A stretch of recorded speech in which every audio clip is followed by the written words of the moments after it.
Hello, I'm the Dark Master, and welcome back to my video game reviews. In today's video, should be starting properly with the Kirby Dark Age, with the 7th mainline game of the Kirby series, as well as the 14th game in the franchise as a whole, and the 2nd remake. Kirby's Nightmare in Dreamland! Or as it's known in the Japanese original, Hoshino Kabe, Yume no Izumi Deluxe. This game is a remake of Kirby's Adventure released for the NES back in 1993.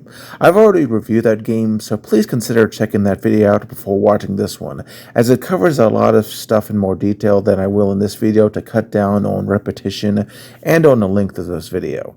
I know that my last review of a remake, Kirby Superstar Stacker, was longer than my review of Kirby's Star Stacker, but that was an exceptional case, as the SNES just is a lot more powerful than the Game Boy, and there was a lot of interesting release/development stuff involved in that, as well as, just having a lot more to talk about.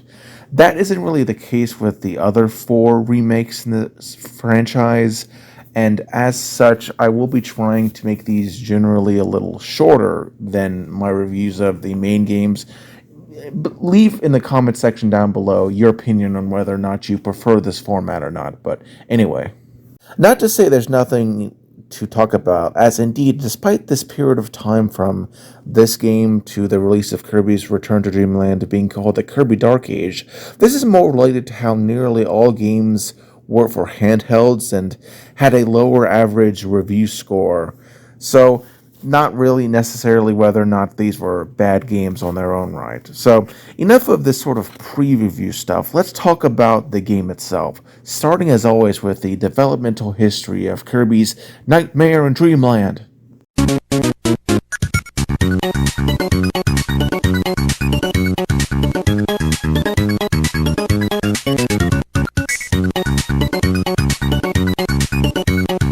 Alright, so the development of this game began in the summer of 2001, and was meant to be a companion of the Kirby Right Back At Ya anime, which was being developed around the same time. After consider creating another spin-off based on the anime, but out of concern for the tight time schedule, it was decided to remake the older title instead. Honestly, a game inspired by the anime could have been a really cool idea, as, in my opinion, the game series hasn't really taken enough advantage of a lot of the ideas of the anime, which is, I think, a shame because, I have a whole playlist if you want to learn more about the anime, so check that out, but frankly, the only thing that this game really shares with the anime is the redesign given to Nightmare the Final Boss and the cover art, which honestly has to be some of the laziest in the entire series. I mean, it literally uses generic PNGs that I've been using in my Kirby Art Back At Ya videos, though I have to admit the Japanese cover art is pretty good, and man, the commercial is just slaps. Yeah, he's a man of many, many faces. He may be pink, but it's really dangerous. Every enemy another bad guy for Kirby to beat. Then he takes on their powers. Kirby! Nightmare in Dreamland! Kirby! Nightmare in Dreamland! Beating up the bad guys and taking away their powers. Rated E for everyone. The other reason the remake was chosen was to introduce less experienced players to the series. Masahiro Sakurai, in general director, was opposed to a remake at all, just preferring to do a straight port of the original SNES game. But this was rejected by the rest of the team due to it being considered, somewhat bland, and the different layout just wouldn't quite work when comparing the Game Boy Advance to that from the SNES. There were some challenges, though, such as how the four-player co-op did not work properly until around a month before the developmental deadline. Using Kirby Superstar as a reference, the designer Teruiku Suzuki expanded upon animations by making more frames, which caused him to get in trouble with Sakurai, as he rightfully said that people were more interested in more responsive movement over detailed animations, which impeded controls and made the game look sluggish. They also drove to Makiko Ohimoto's home to record new voice samples for Kirby, but fearing the pixelated Kirby speaking too frequently would typecast him, decided to abandon most of it, only using some, damaged sound effects and mic clips. This game would also mark the last game that Shinichi Tsunemura worked in all before disappearing into the Shadow Realm. Several ideas were also scrapped, including a fourth sub-game that involved a Kirby dance for each copy ability, but was removed due to cartridge space limitations. Luckily, they kept the burning and freezing copy abilities, which Sakurai wanted to merge with Fire and Ice. In the end, this game was released on October 25th, 2002 in Japan, then on December 2nd, 2002 in North America, September 26th, 2003 in the EU, and lastly, January 27, 2004 in Australia for the Game Boy Advance. It ended up selling relatively well, with 2.1 million copies being sold. But enough of this, pre-release information. Let us finally talk about the game itself, starting with, the story.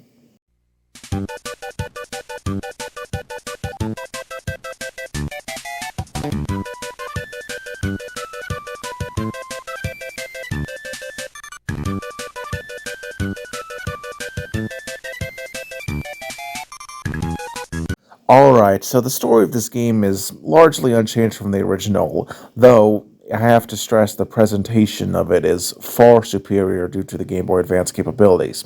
Kirby wakes up from a nap, horrified to realize that he had no dream at all, nor did anyone in Dreamland.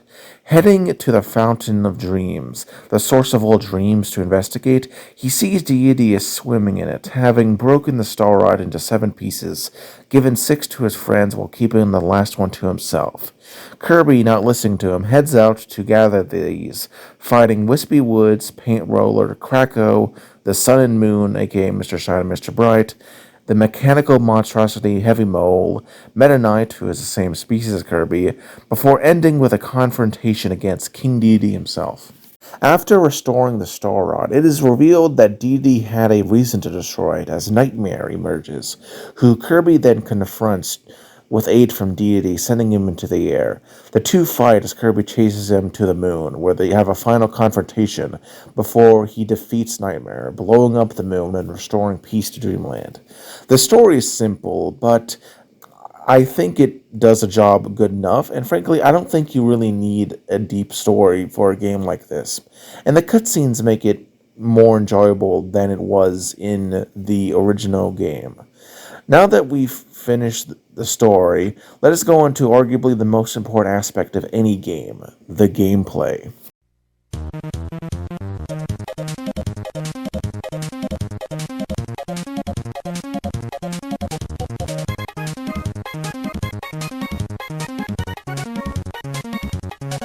Alright, so much like the story, the baseline gameplay in Kirby's Nightmare and Dreamland is the same as that in the original adventure. You can jump, walk, run, ascend/descend, ladders, duck, slide, which can now kill Scarfies, which were previously immune to this move. You can enter doors, fly, swallow, inhale, spit, swim, or use the water gun underwater. All of this, however, is a lot more responsive and less floaty than in the original, so there's a lot less instances of bumping into enemies when you're running, compared to the original game. Plus, enemies spawn at a much more fair rate, and so it's a lot more forgiving, so you get less instances of an annoying, hit where an enemy respawns as you try and get your bearings. As for the abilities you get, the way you get them is the same as last time. Just inhale a copy ability bearing enemy and swallow by pressing down on the D-pad. If you enjoyed the complexity added by Kirby Superstar, then I'm sorry to say this game goes back to the basics with a simple, press of the B button only gives, a one move ability, which is in line with the original Kirby's Adventure. And frankly, I think that was actually a good thing. I don't really mind the simplicity, as this game was built with these simple abilities in mind, and I think the more complex ones in Kirby Superstar would just make this game too easy. And you get all the ones, I loved from the original that worked, like hammer, sword, beam, stone, and burning. Some minor changes were made, however. For example, wheel can now go over water like in Superstar, unlike in the original Adventure. Needle spines no longer retract automatically, and the backdrop functions more like suplex in that it runs forward, grabbing foes instead of inhaling them and then tossing them. So, nothing major changing here, but, they did keep things in line with the original. On the other side, however, this desire to keep things the same does mean that all of the weaker copy abilities, still are kind of awful. Even the better controls can't save Ball Kirby, who bounces around awkwardly, and Light Kirby is still a single-use copy ability that can temporarily light up dark rooms, of which there's like only 2 or so, and nothing else. How very useful. I can see why this one never came back, but I'll compliment the team for keeping it in anyway. In terms of items, they all come back and function as they did in the original, with, for example, the big switches, which are needed for 100% completion and unlock several rooms. Though strangely, Star Rod pieces no longer give a full heal like they did in the original Kirby's Adventure. Some of these rooms function like sort of the arena where you fight against a mini-boss for a powerful copy ability, and then there's the museum, which offers a copy ability bearing common enemy. Going on to the actual minigames, some of which are, accessed by entering into these rooms, there are one that returns, that being Quick Draw, and it functions like it did in the OG game, where it has the player press the A button as quickly as possible after fire flashes on screen. Pressing it early will cause a fail, and if you don't press in time, you'll die. There are 5 stages of difficulty, starting with What'll Do, going then to Wheelie, Chef Kawasaki, Deity, and ending with Meta Knight.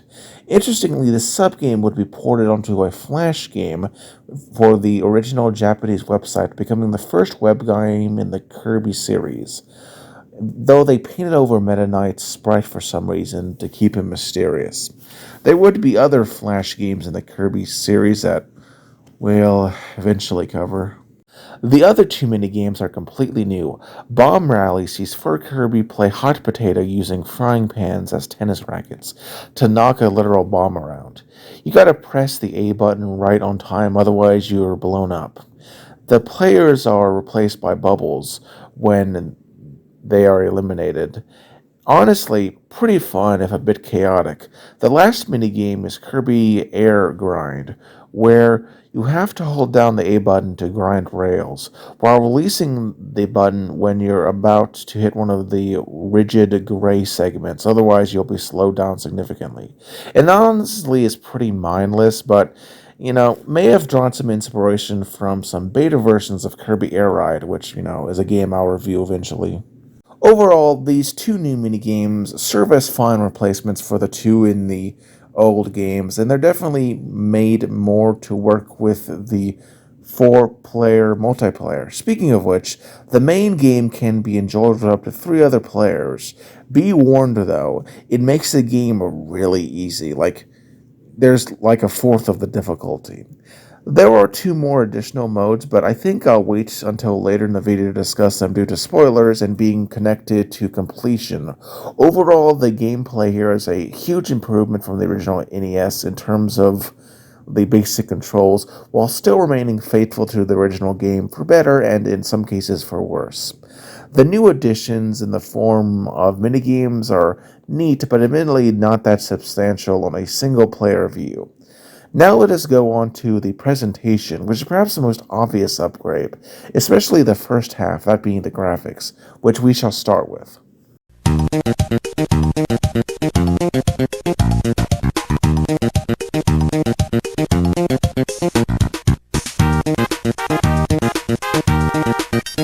So the Game Boy Advance, despite being a handheld and not a home console, was far more powerful, being a 32-bit system as opposed to the 8-bit NES, which is quite astounding if you think about it. And this game really takes advantage of all this new processing power to enhance the graphics. Each level is just beautiful, with highly ornate backgrounds and beautiful props. Vegetable Valley is filled with lush trees. Ice Cream Island genuinely looks more tropical than any Kirby level before this game. Butter Building genuinely feels more ancient, as being some sort of remnant from an old civilization. Though, strangely, despite being on stronger hardware, the rotating tower segments were removed, despite them, being one of the most iconic parts of this world, and you would think that they would have been able to handle it. Instead, you just got generic mist dissipating. And despite a Poppy Brothers Sr. appearing on the, entrance to this stage, the cutscene, he doesn't appear in this world, which I think is something they could have fixed. Speaking of, the cutscenes have all been, redone and are oozing with charm, though the intro is oddly silent compared to the original. Grape Garden is a lot more cloudy, with fluffy patterns. Yogurt Yard is looking more mountainous than ever before thanks to the earth texture. But man, the last two worlds are the best by far. Orange Ocean has a beautiful series of levels set during the sunset, which is just beautiful as you see Kirby confront fleets of ships led by Meta Knight on orange waters. Sadly, Meta Knight this time no longer appears in certain stages to toss Kirby an item, as for now they just sort of appear at random spots for some reason. It's kind of a weird removal. Rainbow Resort is just stellar. It really does seem like a resort. In addition, nearly all of Kirby's capabilities now have hats. Many of these come from Kirby Superstar, but this game also introduced a number of its own, as well as doing the twists on returning abilities. For example, it was this game, not Superstar, that gave Hammer its iconic headband. High Jump gives him a Thor-styled cape and wings. Burning gives him Phoenix-like growths with a really neat tiara. Freeze has him wear Eskimo outfits. Needle makes him yellow and gets a pink hat. Ball gets a cap. Laser gets a visor, and even Light shows off his blue pupils. The famous Howl Room is also here in the game files, but sadly is inaccessible for whatever reason. The sprites of the bosses and mini-bosses are all much larger than in the original game, which makes them more physically imposing, if not necessarily harder, due to the arenas being built with this in mind, except for the mini-boss tower in the second stage of Rainbow Resort, where the area is still cramped, and it is genuinely a relatively hard series of encounters. Overall, this game is really good in terms of visuals, a solid upgrade from the original NES game, and still looks good even to this day. In fact, the Kirby sprite used in this game would go on to reappear in many games going forward, as well as being the primarily one used in a lot of fan animations and fan games. Now let's go on to the second half of the presentation, the music, and see how well that is.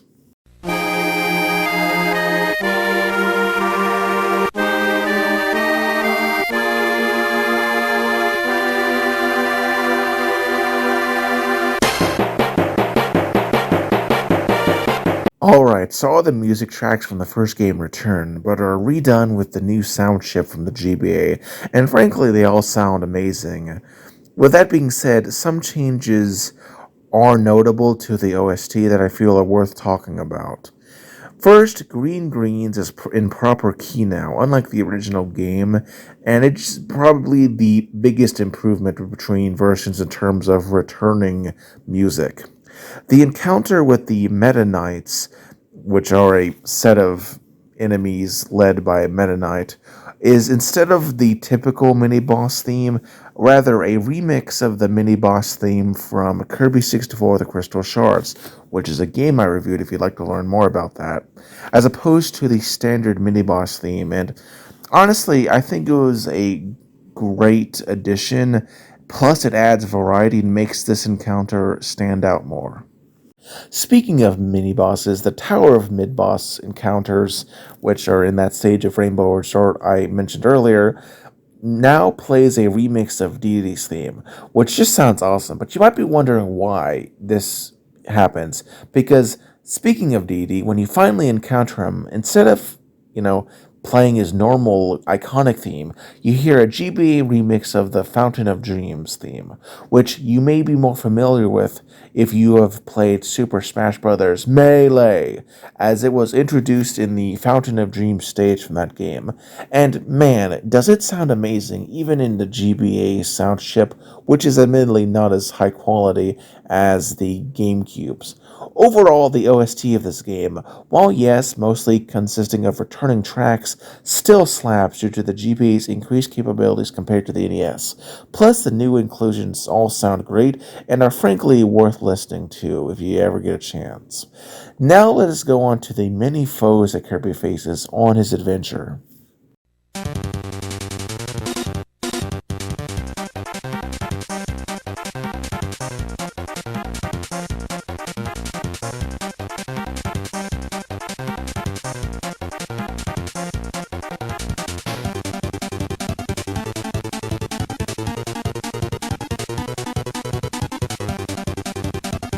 Alright, so nearly all the common enemies, as well as all of the copyability bearing common enemies, are returning. You got foes like Waddle Dee, Waddle Doo, Bronto Burt, Chili, etc., etc. Despite this, it is noticeable that this game firmly established their designs, which would be used going forwards in the series. As for the new foes, strangely, some common enemies were in fact replaced with new ones. The childlike ninja Bounder was replaced with the flying pig head, Gip, which, yes, is pig spelled backwards, and its design is based off the common idiom, when pigs fly, which describes something that's unlikely to happen. Togizo was replaced by the new enemy Needleless, which is a caterpillar-like fellow. Apparently this was due to Togizu looking a lot like Spiny from the Mario series, according to several sources, but I kind of doubt that this was the reason, as given, both Mario and Kirby are owned by Nintendo, so I don't see what the issues would be. Moving on to something bigger, the mini bosses are all the classic ones returning. Seeing, like Bonkers, Mr. Frosty, Papa Brother Sr., Mr. TikTok, etc., etc. And they function as you remember, being slightly harder than, normal enemies, but not as hard as bosses. But one of the classic mini bosses is missing, that being Rolling Turtle, which gave the throw ability and was a pretty fun encounter. He was replaced by Fan Fan. Now, I love elephants. I have an entire video series dedicated to their evolution. And I do love Fan Fan's design, as it resembles an elephant, but is also simple enough to fit within the Kirby aesthetic. And it does admittedly function the same as Rolling Turtle, rolling around and throwing Kirby if they run into it. But man, I don't know, I'd love to see Rolling Turtle again in a more recent game, but I sadly doubt that will happen due to a fear caused by it having a very similar design to the television character Gachapin, which admittedly I don't think is that legitimate of a concern, as I feel the two designs are different enough to be allowed to exist, plus they could always just redesign it a little bit. Anyway, interestingly, in F-Zero GX, one of the machines, was named after this mini-boss. As for the bosses, they for the most part function like they did last time, but there are two exceptions I think are worth talking about. King Daisy's fight, in addition to the hammer swings, attempting to, body slam on Kirby and trying to inhale him, which if he does, he'll spit Kirby back out, causing damage. He now also puff up and chase Kirby in the air, which was a move introduced in Kirby Superstar. I'd also like to point out that Nightmare is a lot faster and larger, making his fight more challenging. I do also love how they use the redesign introduced in the Kirby Right Back at You anime. It's, basically one of the few ways that this game is tied into it outside of the game case, and one of the descriptions of, Kirby's cutter ability saying, coming right back at you. I don't know, I feel like they could have done that with some of the other designs in this game, especially King Dedede, but Overall, this is a fine selection of foes, even if, most of them are returning foes and some of the replacements are a bit forgettable or just kind of sad. Still, it's nice to see these classic enemies again. Now let us go on to the completion requirements and my final thoughts on this game.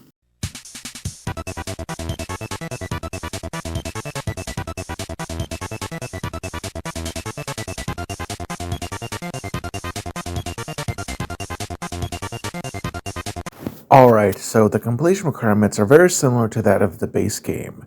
Beat the game while touching all of the big switches unlocks extra mode, which is the same but harder and with less health. Beating the hard mode and getting all those big switches a second time unlocks 2 bonus modes, though at this point you've gotten 100% completion and you don't really have to do either of these, but they're still fun to try out. First is a boss endurance mode, which is pretty self-explanatory, where you fight all the bosses in a row. The second one, however, is a lot more interesting to talk about, that being Meta Nightmare, where you play as Meta Knight in a time attack mode. In terms of control, he functions like a modified version of Sword, as Galaxia can break metal blocks, pound stakes, and light fuses, allowing him to solve puzzles that Kirby would need copy abilities to go through.